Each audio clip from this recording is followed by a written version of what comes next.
ओम शांति।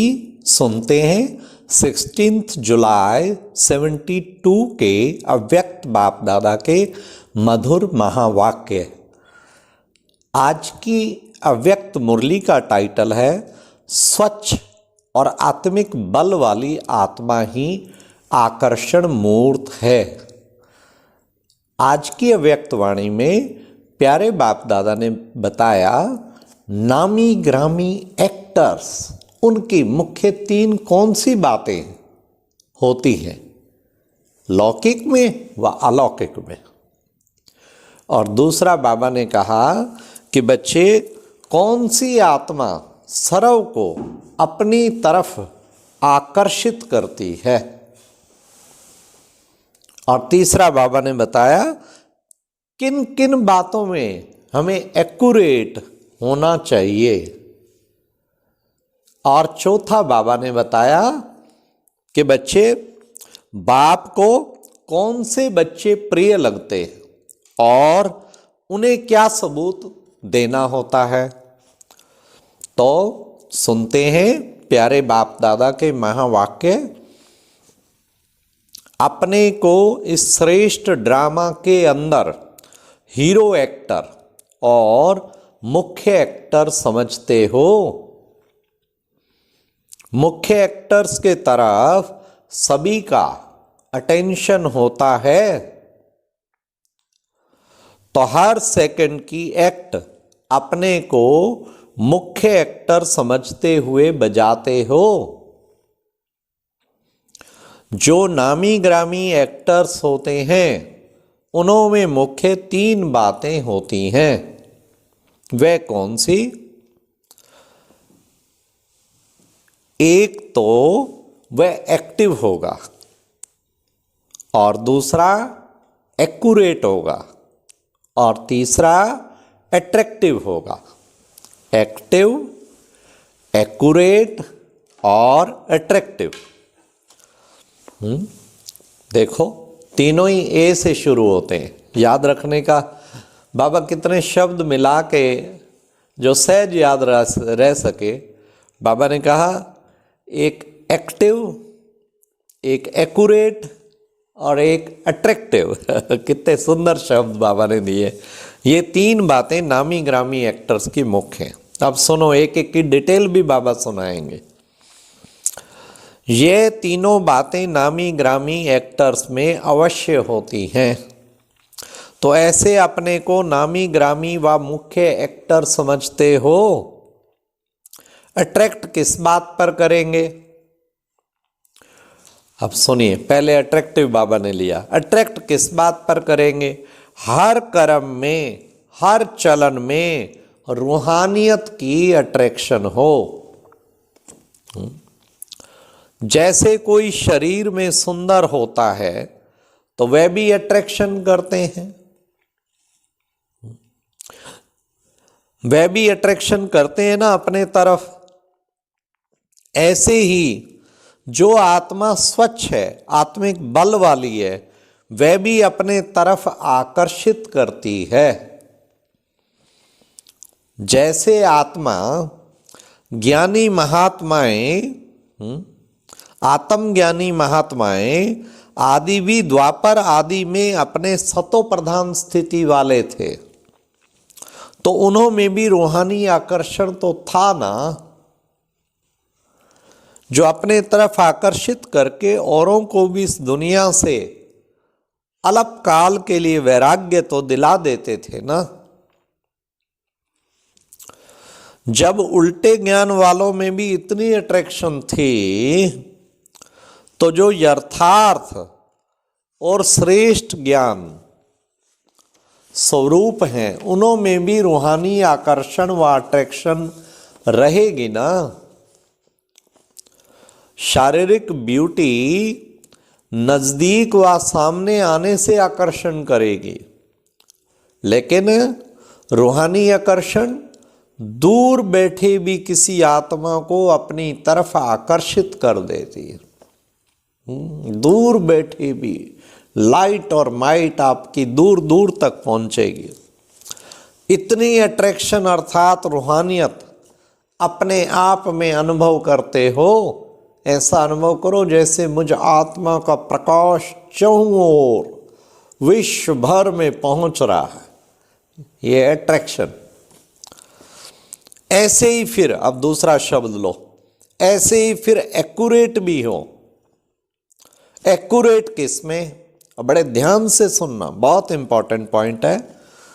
जो मनसा अर्थात संकल्प के लिए भी श्रीमत मिली हुई है, वाणी के लिए भी जो श्रीमत मिली हुई है, और कर्म के लिए भी जो श्रीमत मिली हुई है, इन सभी बातों में एक्यूरेट।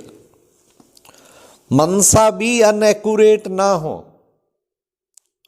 जो नियम है, मर्यादा है, जो डायरेक्शन है, उन सभी में एक्यूरेट और एक्टिव। तो जो एक्टिव होता है वह जिस समय जैसा अपने को बनाने चाहें, चलाने चाहें, वह चला सकते हैं। वह ऐसा ही रूप धारण कर सकते हैं। तो जो मुख्य पाठधारी हैं, उनमें तीनों ही विशेषताएं भरी हुई रहती हैं।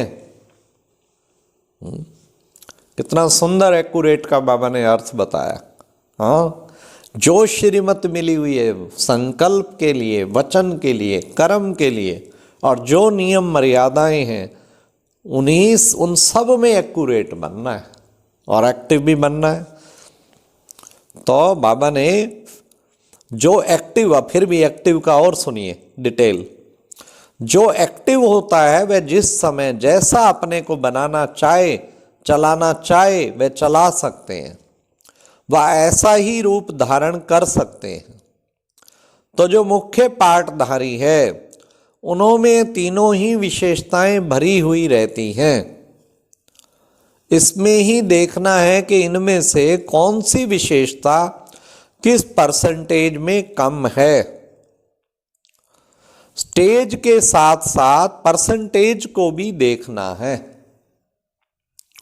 रूहानियत है, आकर्षित कर सकते हैं, लेकिन जितनी परसेंटेज होनी चाहिए वह है। अगर परसेंटेज की कमी है तो इसको संपूर्ण तो नहीं कहेंगे ना। पास तो हो गए, फिर भी मार्क्स के आधार पर नंबर तो होते हैं ना। थर्ड डिवीजन वाले को भी पास तो कहते हैं, लेकिन कहां थर्ड वाला और कहां फर्स्ट क्लास, फर्क तो है ना। तो अब चेक करना परसेंटेज को। स्टेज तो अब नेचुरल बात हो गई, क्योंकि प्रैक्टिकल एक्ट में स्टेज पर होना। अब सिर्फ परसेंटेज के आधार पर नंबर होने हैं। आज बहुत बड़ा संगठन हो गया। जैसे बाप को भी समान बच्चे प्रिय लगते हैं। सबसे प्रिय कौन? जो बाप समान बन गए हैं और जो बाप समान स्थिति पे स्थित रहते हैं, वो सबसे प्रिय। आप लोग आपस में भी एक समान मिलते हो ना, तो इस तारों का मेला भी बहुत अच्छा लगता है। हाँ, कैसे मधुबन जब जाते हैं डायमंड हॉल में 20,000 तारे झिलमिल झिलमिल चमक रहे होते हैं, और फिर कैसे बाप दादा आके ज्ञान सूर्य सब तारों को प्रकाशित करते हैं। कितना वंडरफुल वो सीन होता है। तो बाबा कहते सितारों का मेला भी बहुत अच्छा लगता है ना।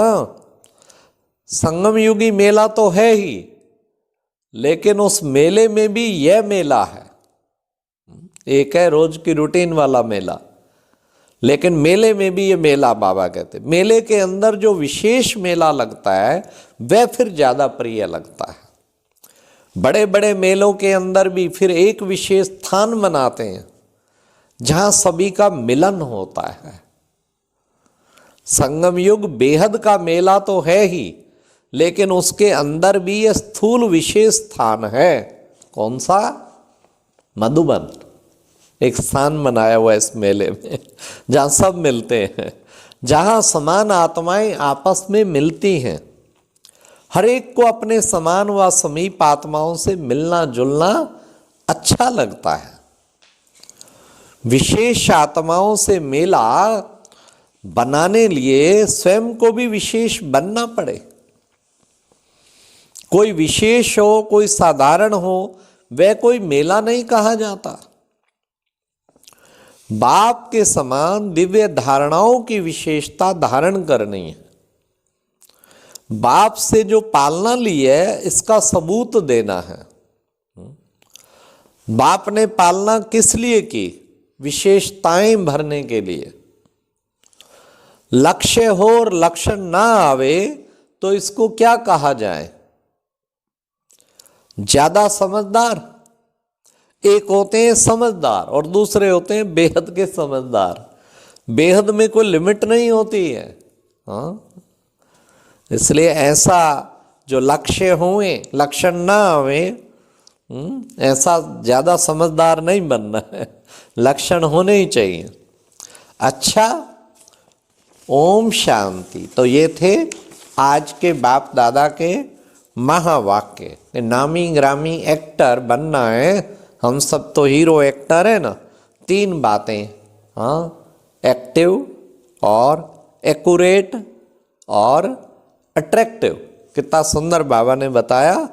ऐसे आत्मा स्वच्छ आत्मिक बल वाली बनेंगे तो सर्व को अपनी तरफ आकर्षित करेंगे। और बाबा ने ये भी जो बताया, मनसा में क्या संकल्प के लिए श्रीमत मिली है, वाणी के लिए क्या मिली है, कर्म के लिए क्या मिली है, इन सब बातों में एक्यूरेट होना है। अच्छा, ओम शांति।